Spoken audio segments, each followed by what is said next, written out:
Welcome back to the channel. आज हम बात करते हैं 15 तारीख के लिए भारतीय बाजार कैसे रह सकते हैं और एफआईआईज ने अपने आप को किस प्रकार से प्रिपेयर किया है 15 तारीख के लिए। डाटा पे जाने से पहले 2 मिनट हम डिस्कस करते हैं कि हमने कल क्या हम स्ट्रैटेजी बनाकर गए थे फ्राइडे के दिन। फ्राइडे के दिन स्ट्रैटेजी सीधी सीधी सेल द बाउंस है कि बाउंस पर हम सेल करेंगे और इसमें कोई दो राय नहीं थी। अगर मैं आपको 11 तारीख की एक्सेल शीट दिखाऊं जिस पर हम हमेशा लिखते हैं, ये आपके सामने है। हमने यहाँ पे ये लिखा था कि सेल द बाउंस है पुट साइड के अंदर और पुट साइड में गिरा भी। बाजार खुला, खुलते ही शार्प फॉल आया, उसके बाद नेक्स्ट शार्प फॉल आया, देर आफ्टर थोड़ा सा ऊपर गया, बाउंस आया एंड पूरा दिन नीचे की तरफ चलता रहा। फिर वही 3 बजे के आसपास एक थोड़ा बहुत 40-50 पॉइंट का एक रिलीफ आया। अब देखिए यहाँ पर क्या है, देखिए एक सिंपल सी बात हो रही है, इंडेक्स मैनेज हो रहा है। इंडेक्स किस प्रकार से मैनेज हो रहा है, एक मिनट, हाँ, कि ये पूरा दिन यहाँ पे रह रहा है, आपके आईटी को तोड़ रहे हैं और आपके बैंक्स को तेज किया जा रहा है। सिंपल सी बात है, आपके बैंक्स को और मिड कैप्स को तेज कर दो। इस प्रकार से इंडेक्स का मैनेजमेंट हो रहा है। आप अगर देखेंगे तो एचडीएफसी बैंक, आईसीआईसीआई बैंक इतने कमजोर नहीं है, ठीक है ना, लेकिन उसी साइड में अगर आईटी को देखेंगे तो वो गिरा हुआ है। तो यहाँ पे एक सिंपल सी फिनोमेना है कि मैनेज करने की कोशिश की जा रही, कैसे भी करके इंडेक्स बच जाए। बट ये बचना मुश्किल है, समझे बात को। थोड़े दिन टाल सकते हैं इसको ये लोग, थोड़े दिन और इसको बढ़ा सकते हैं, कंसोलिडेशन में डाल सकते हैं, लेकिन ये बचना मुश्किल है। जिस हिसाब से पोजीशनिंग बन रही है उस हिसाब से इंडेक्स 25,000 का लेवल थोड़े दिनों में तोड़ सकता है। समय लग सकता है, ये एक्सपायरी हो गई, अगली एक्सपायरी हो गई, it take times, but eventually ये तोड़ देगा क्योंकि अंडरलाइन कमजोर है। आप किसी स्टॉक, एक स्टॉक के दम पर या पर्सपेक्टिव चेंज होने के दम पर कुछ कर सकते हैं। जैसे मैं क्यों बोल रहा हूं पर्सपेक्टिव का, कि लोग आगे की बातें बोलकर आज को छुपा लेते हैं कि हम 2 साल बाद ये करेंगे, 3 साल बाद ये करेंगे। उन्होंने यही बात को 2 साल पहले भी बोला था, बट हुआ कुछ नहीं। जैसे ओला, अब ओला के अंदर आप देखेंगे 15-18% का, 20% का सर्किट लगा। आज हर जगह कोई ओला चल गया, ओला चल गया। अरे भाई, ये एक पर्सपेक्टिव का गेम है।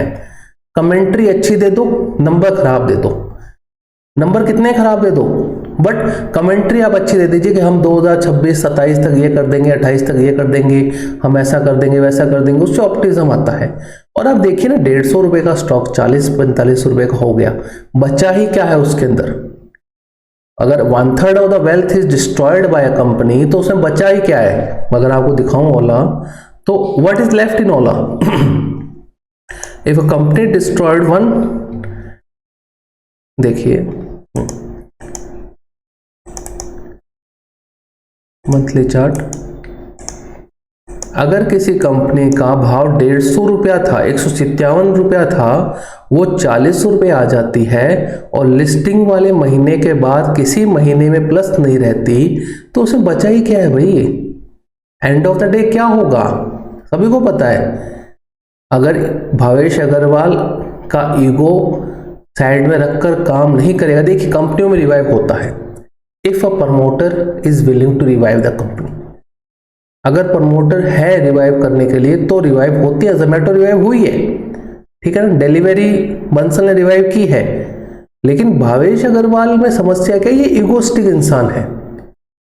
ये ऐसा इंसान है कि इसको परवाह नहीं, अपने डिसीजन पर रहता है। इनको इतना अच्छा मौका मिला था, एक बहुत गोल्डन अपॉर्चुनिटी मानता हूं वो, कि जब कोई नहीं था मार्केट के अंदर, तब इन्होंने प्रोडक्ट पर ज्यादा फोकस किया एज कंपेयर टू सर्विस।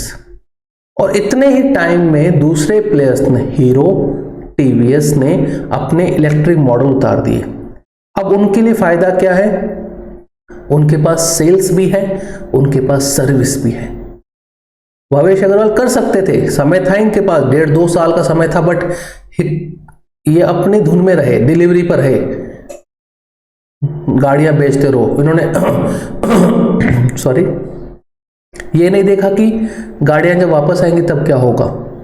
और Hero is the biggest competitor of Ola, खा जाएगा इसको, ये टीवीएस खा जाएगा, बजाज खा जाएगा इसको। जब वो कंपनी इलेक्ट्रिक के ऊपर फोकस करेंगी तो निकल जाएंगे इस कंपनी को। तो बड़ी बड़ी बातें करके इन्होंने आज ठीक है मैनेज कर लिया। कितने दिन मैनेज होता देखो यार, किसी ने 157 पे लिया था, उसका 40 का भाव है, मैं सिंपल बात मानता हूँ। आप नीचे से देखते हैं, मैं ऊपर से देखता हूँ कि कितने का भाव था। 160 रुपये का भाव था, आज कितने का है? 47 रुपये का है, 7 रुपये बढ़ने के बाद भी। तो फिर कोई मतलब नहीं है। तो वो चीज़ है, बड़ी बड़ी बातें कर लो यहाँ पर और फिर चले जाओ। कोई कौन पूछने वाला अगली क्वार्टर के अंदर, वही चीज़ हो रही है। चलिए तो देखते हैं क्या हुआ निफ्टी के अंदर। तो निफ्टी के अंदर सिंपल सी है, गिरने के बाद थोड़ा सा बड़ा है। अब यहाँ पे हम 1 आवर कैंडल में अगर देखें तो लेवल, सिंपल सी बात है, लेवल हमारे पास ये देखिए, आज इसको ये टच करके आ गया लमसम 25,000 को, ठीक है ना। 25,000 पूरा आज हमने टच कर लिया और हमने यही एक फ्राइडे के दिन बनाया था कि 25,000 टच हो सकता है बाजार, जो आज टच हो गया। आप वीडियो जाके देख सकते हैं, 25,000 का मैंने वहां पर बोला था। अब यहां से क्या देखिए, 25,000 में एक और ब्रेक है। अगर 25,000 टूटता है, अगर ये 25,000 टूटता है तो आप अगर ध्यान से देखेंगे तो 25,000 के ऊपर सबसे बड़ा पुट राइटर खड़ा है, थोड़ी कॉल राइटिंग भी है। तो 75.5 लाख 80 लाख शेयर्स आपके खड़े हैं। तो मुश्किल है, थोड़ा सा तोड़ देता है 25,000 तो बड़ी गिरावट धीरे धीरे होगी, लेकिन धीरे टूट रहा है ये इंडेक्स। पहले के जैसे नहीं है कि इंडेक्स फटाफट टूट रहा है, बहुत ही कंसोलिडेशन जोन में जाकर धीरे धीरे ये टूट रहा है। तो नेक्स्ट वेट करते हैं 25,000 कब टूटता है, उसके बाद ही। नहीं तो सेल का बाउंस है, कोई भी आपको 200 तक का कोई मूव आए, 25-200 तक का, तो एक शॉर्ट सेल बनता है। जैसे ये जो था, इसको अगर नीचे लेके आए तो 25,200 के आसपास एक शॉर्ट सेल बनता है। बाजार ऊपर जाए तो आप शॉर्ट कर सकते हैं as per technical point of view मेरे। तो थोड़ा ध्यान रखिएगा। स्टॉक्स की बात करें तो HDFC देखिए मैनेज करने की कोशिश हुई है पूरी। 15 मिनट कैंडल में देखते हैं स्टॉक को। HDFC देखिए पूरा मैनेज किया, आज 10 रुपये ऊपर लेके आ गए। रिलायंस आपका पूरा, रिलायंस में एक प्रॉब्लम क्या होती है, क्रूड गिरता है तो इसमें दिक्कत होती है। इन्फोसिस IT कमजोर है। अब इन्फोसिस देखिए ना, धड़ करता टूट रहा है। 1700 1650 का 1550 तक आ गया, तो ICC टूट रहा है कंटिन्यू। नेगेटिव डाइवर्जन देखिए सब में है, नेगेटिव चार्ट स्ट्रक्चर सबके अंदर है, बट इसको बचाया जा रहा है। कोई मिड कैप बचा लेता है, कभी कोई बचा लेता है, लेकिन स्थिति खराब है, मोटा मोटी है स्थिति खराब है। रुपया 86 के पार हो चुका है, इसमें भी कोई रिलीफ नहीं है। प्लस आपकी यूएस की 10 ईयर की बॉन्ड यील्ड 4.5 के आसपास जाने वाली है। तो स्थिति खराब है, थोड़े दिन हो सकता है कंसोलिडेशन में रह जाए, लेकिन इवेंचुअली हम गिर जाएंगे। अब कब गिरेंगे, थोड़ा समय लग सकता है। 25,000 क्रूशियल लेवल, 25,000 और 24,800 के नीचे और तेजी बढ़ेगी, मंदी की तेजी बढ़ जाएगी, लेकिन 24,800 तक बहुत धीरे गिरेगा।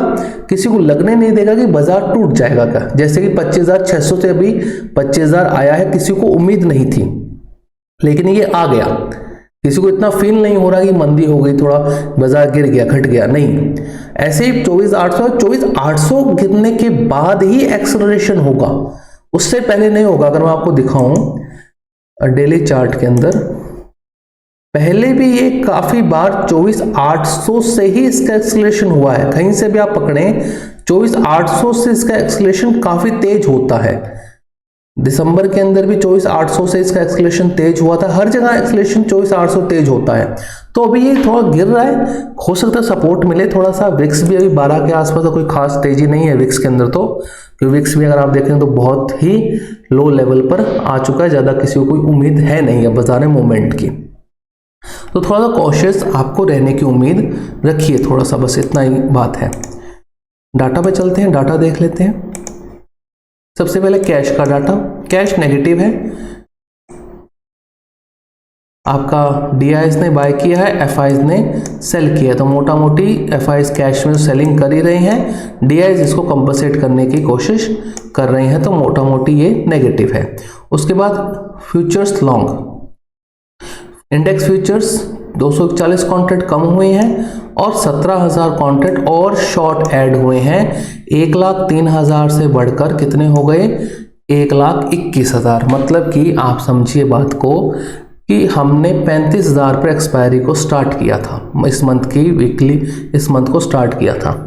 That 35,000 net short contract become to 121। तो नेगेटिविटी तो है, कब होता है कब नहीं होता, लेकिन नेट शॉर्ट का आंकड़ा पर डे बढ़ रहा है। तो मेक एंड ब्रेक लेवल की बात है, 24,800 टूटते ही एक्सेलरेशन होगा, 24,800 से पहले नहीं होगा, मैं भी कह रहा हूं आपको मैं। तो धीरे धीरे टूट रहा है। स्टॉक फ्यूचर्स लॉन्ग की हैं और उतने ही शॉर्ट कर दिए, तो मोटा मोटी ये बराबर है। तो अगर हम तीनों डाटा देखें तो नेगेटिव साइड में ही है। कैश का डाटा नेगेटिव है, इंडेक्स फ्यूचर्स का डाटा बहुत नेगेटिव है। 17,000 कॉन्ट्रैक्ट नेट शॉर्ट ऐड की हैं, इस चीज का थोड़ा सा ध्यान रखिएगा। अब आते हैं ऑप्शंस के ऊपर। ऑप्शंस में क्या किया, 26,000 कॉन्ट्रैक्ट कॉल लॉन्ग की, उसके सामने 52,000 कॉल शॉर्ट कर दी। ठीक है, मतलब जितने कॉल लॉन्ग की उससे ज्यादा कॉल शॉर्ट कर दी। उसके बाद में पुट लॉन्ग कवर की है, 5600 पुट लॉन्ग कवर की है, 20,000 पुट शॉर्ट आपने की है, पुट को शॉर्ट किया है। तो मोटा मोटी देखिए हो सकता है कि बाजार यहां पे ठहर जाए, क्योंकि डाटा इस प्रकार से कि ऊपर में मंदी रहेगी, ऊपर में तो मंदी रहेगी कि जितने कॉल लॉन्ग की उससे डबल कॉल शॉर्ट की है, तो ऊपर में तो मंदी है। नीचे में हमारे पास अभी कोई खास शॉर्टिंग नहीं है, तो हो सकता है मैं आपको बताऊं आने वाले समय में हो सकता है कि ये 25,200 के आसपास से घूमता रहे। तो ऑप्शन बायर अब अवॉइड करें भाई, ऑप्शन बायर अवॉइड करें, ऑप्शन सेलर स्ट्रैडल यूज करेंगे।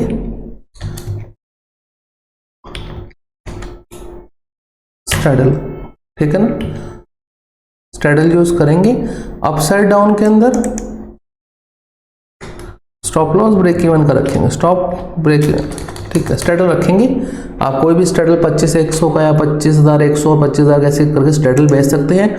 ऑप्शन बायर अवॉइड करें भाई एक बार, क्योंकि डाटा इस प्रकार से कि ऑप्शन बायर का पैसा थोड़ा बनना अब मुश्किल है। इतने दिन हमने यहाँ से हमने स्टार्ट किया था, 9 जुलाई को मैंने कंडीशनल आपको 25,300 की पुट कहा था कि आप ले लीजिएगा। आज वो उस समय 50, 30, 40 रुपए की थी, डेट बिकम्स 300 रुपीज टुडे। तो ठीक है, बट यहाँ पे अब हो सकता है कि ऑप्शन सेलर का 2-3 दिन रहे, कल का डाटा कैसा रहेगा वो अलग बात है, बट अभी के लिए कल के लिए मुझे कुछ ज़्यादा लगता नहीं है कुछ होगा। तो इस चीज़ का थोड़ा ध्यान रखिए। अगर आपको वीडियो पसंद आई है तो लाइक शेयर सब्सक्राइब जरूर कीजिएगा। धन्यवाद।